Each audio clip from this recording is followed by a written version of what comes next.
I remember back in the early part of this century, I was involved in taking a case through the European Court of Human Rights. I needed help and I turned to my local MP, who at the time was David Cameron. And he was very, very helpful, actually.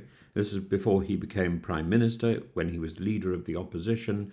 And I was very much aware that the Lib Dem contingent was edging forward and quite successfully. At the time, I lived in a succession of homes in Charlbury, in Witney, and then back in Oxford.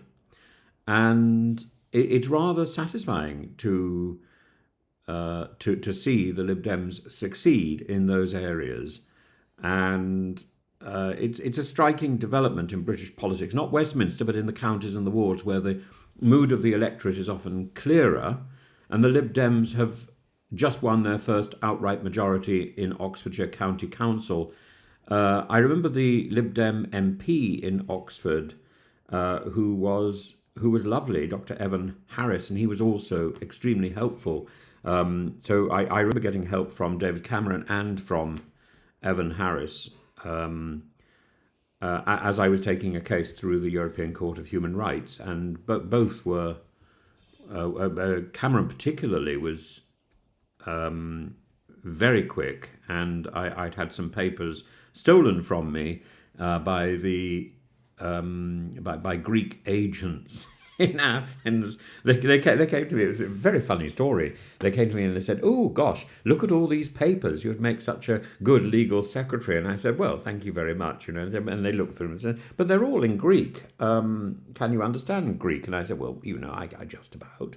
And they said, "Wouldn't it be better if they were translated into English? I have a friend in the American embassy." And I said, "Well, yes." And they said, "Well, why? Do you have copies?" And I said, "No." And they said, "Well, look, we could take all these and we could get them back to you by the end of the week. And we give you copies as well." And I thought, that's wonderful. Why am I going to complain? So they took this huge bundle, which was sort of, 2 feet high, of all the paperwork, and then promptly disappeared. And I never heard from them again, and I never knew where that paperwork had gone to. And it was obviously a sort of stitch up. And I'd got... I'd taken notes, but I didn't have the originals, and so when I got to the UK, I went to my local MP in Witney, and David Cameron, who just I think he'd just been he was about to become leader of the opposition, or he'd just been made leader of the opposition. Within 2 days, 2 huge boxes of all the legal paperwork, including the paperwork which had been taken from me, was delivered to the Foreign Office. And I remember vividly going up to London to collect it and being very grateful to David Cameron, somebody who I'd avoided when I was in university. I'd been told that he was he was not a person to trust. And I must say my experience was different. And so I think it's always wise to make up your own mind. And as for the Lib Dems, I've always been very impressed by how they take local issues so seriously. And while it's certainly a tribute to their dogged localism and their ground game, it's also an indictment of the current Conservative leadership, or more precisely, the curious political inertia of the Conservatives' new leader, Kemi Badenoch, that the Lib Dems are doing so well. The Lib Dems led locally in the Oxford area by Liz Leffman, who I think represents Charlbury, have now turned Oxfordshire yellow or orange. I'm not really quite sure of their colour. They secured 36 out of 69 seats, up from 21 in 2021. And that result isn't just a numerical win, it's a symbolic rout. And Witney, the seat of David Cameron, once dyed blue through and through, is now represented by the Lib Dem MP Charlie Maynard, and now run by Lib Dem councillors. Leffman herself once stood against Cameron in 2005, and I didn't realise that, but I must have been there at the time. She lost decisively.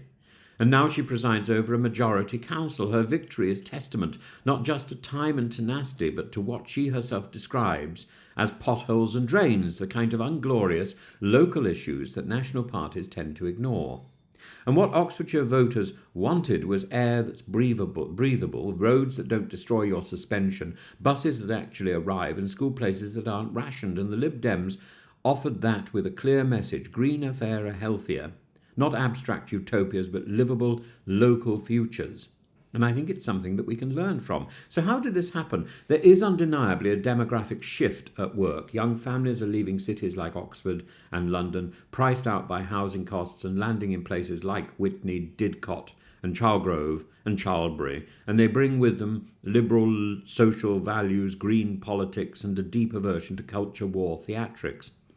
One voter put it succinctly: I'm privileged, I have a good job, but I want a party that delivers schools, services, and somewhere nice for my kids to grow up. In other words, not immigration rants or Brexit nostalgia, just basic competence, which brings us inevitably to Kemi Badenoch, a leader 6 months into her role as opposition head, yet the worst approval rating among her own party members since Ian Duncan Smith looked wistfully at a tuna sandwich and wondered where it all went wrong.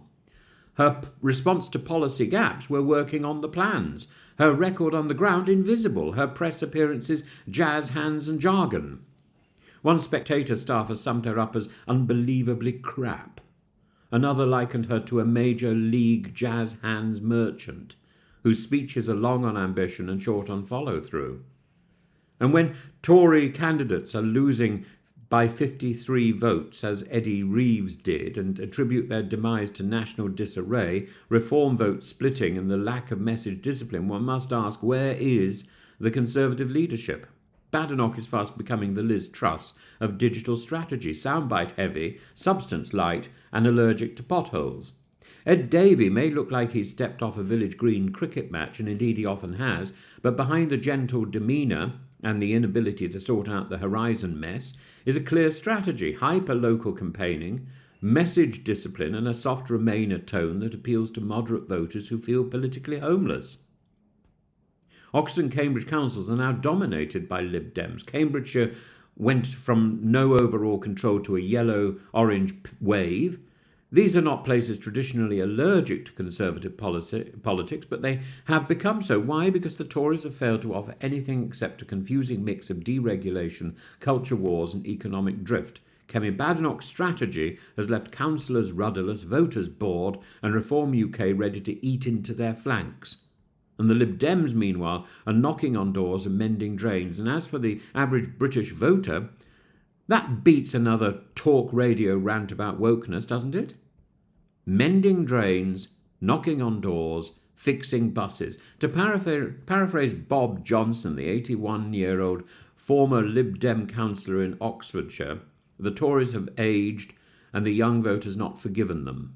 Perhaps the electorate hasn't either. So let's call this what it is: a yellow warning light, flashing furiously across the shires, not just for the Conservatives, but for anyone who underestimates the power of good governance, community politics, and clear air to breathe.